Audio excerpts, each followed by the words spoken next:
This slide set is for the Unit 5 small group discussion. The contributors are Joshua Malone, Cesar Mata, and Stephen Simon. Within the past decade, standardized testing has doubled and redoubled to become the norm in most public schools. High-stake exams are considered the most harmful sort of standardized test.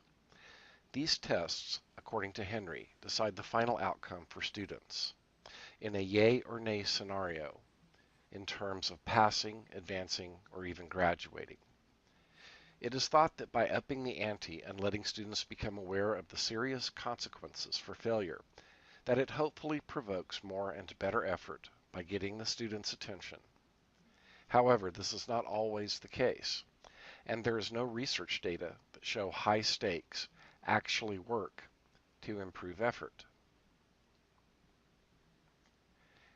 Campbell's law has been proven true for centuries, dating back to the civil service exams of ancient Chinese traditions.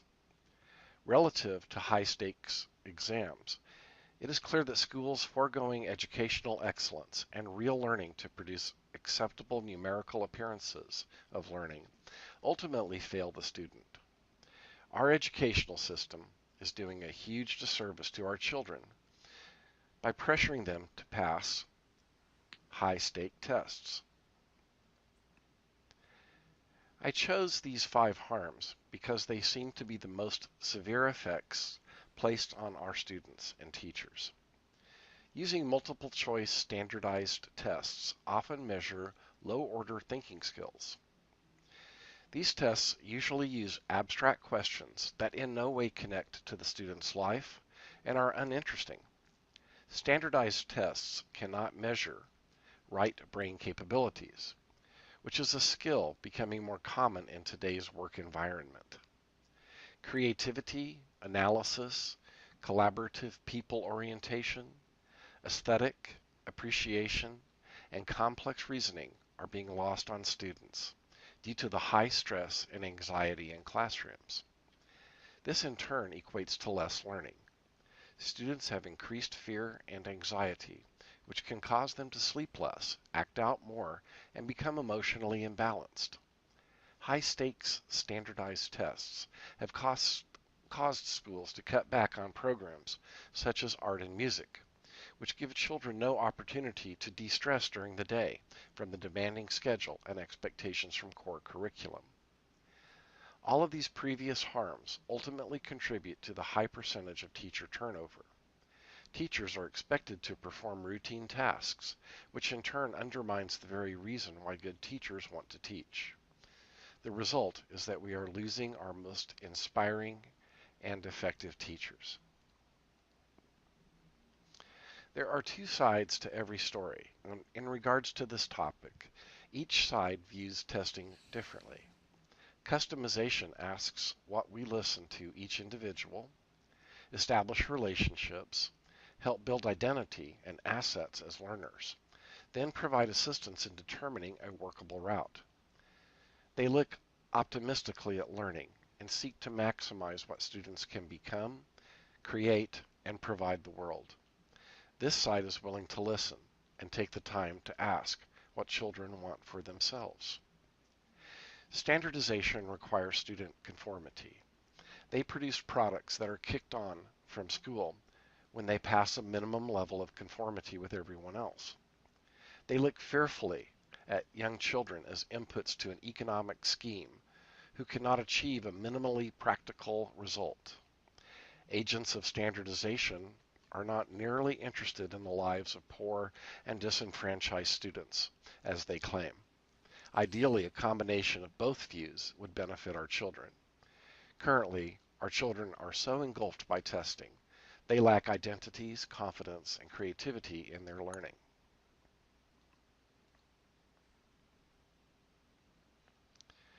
According to Canestrari and Marlowe, rubrics fail to provide a demonstration of the reading process that can be internalized by the writer. This refers to the cognitive factors employed during reading and writing grading processes in the classroom. but it also applies to any creative project or artistic work. There are so many intangibles in a creative project: inspiration, personal history, artistic expression, that just doesn't fit a rubric. In essence, a rubric is a tool that promotes standardization, which begets preparatory test taking. What is the reason for trying to grade and track the quality of students' efforts? Perhaps it is to rank the children against one another. Perhaps it is extrinsic inducement to strive for a better place on the test. In an effort to be fair and provide valid, reliable assessment while keeping our students motivated, we turn to tracking. But it takes more than this alone. Consider the 5 principles of assessment that Canestrati and Marlowe illustrate in Chapter 15. Excessive assessment becomes a performance-obsessed paradigm, which is acted out in the classroom and on the playground. By making evaluation less punitive and engaging student participation, it empowers the student with more control in the process.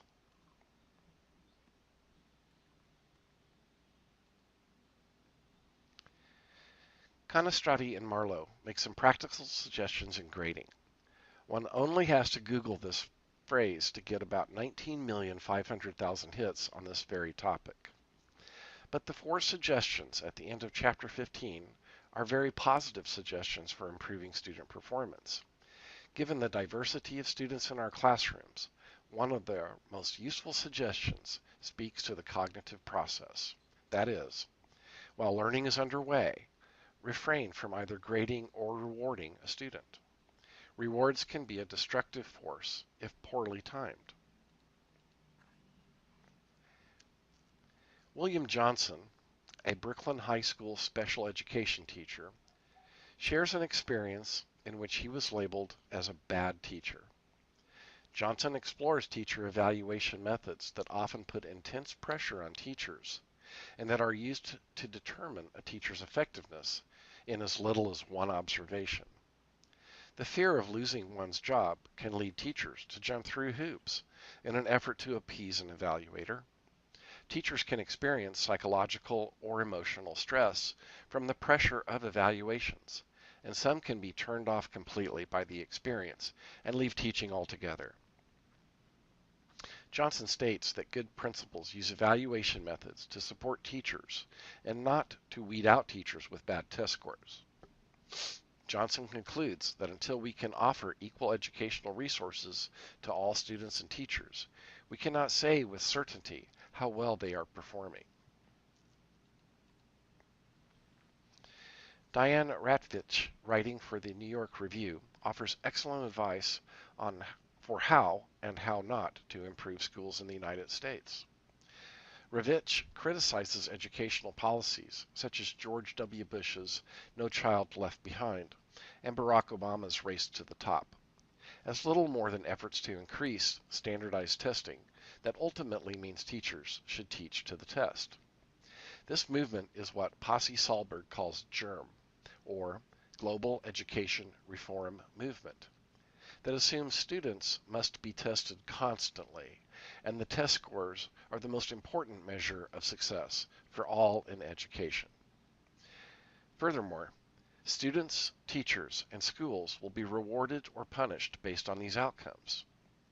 Ravitch draws on comparisons with the educational system in Finland, which virtually uses no standardized testing and relies on teachers and students to do their best based upon their own intrinsic motivation and not by fear of being fired. Ravitch describes an adverse effect of the GERM movement as resulting in significantly higher teacher turnover in recent years. She informs us that in 1987, the largest group of teachers in the United States were those with 15 years of experience, and that by 2007, the largest group of teachers were in their first year of teaching. Higher paid and more experienced teachers are being driven away from the profession due to changes in educational policies that started with increases in standardized testing. Helen F. Ladd Duke University economist, delivers a powerful address titled Education and Poverty, Confronting the Evidence, which explains that poverty is the biggest factor which affects education anywhere in the world.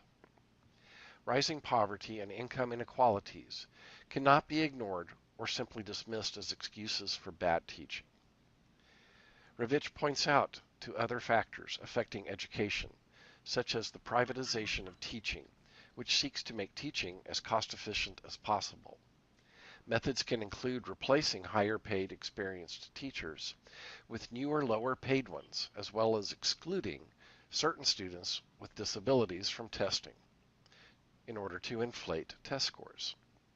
Ravitch draws on another comparison between the U.S. and Finland in regards to the standards for new teachers.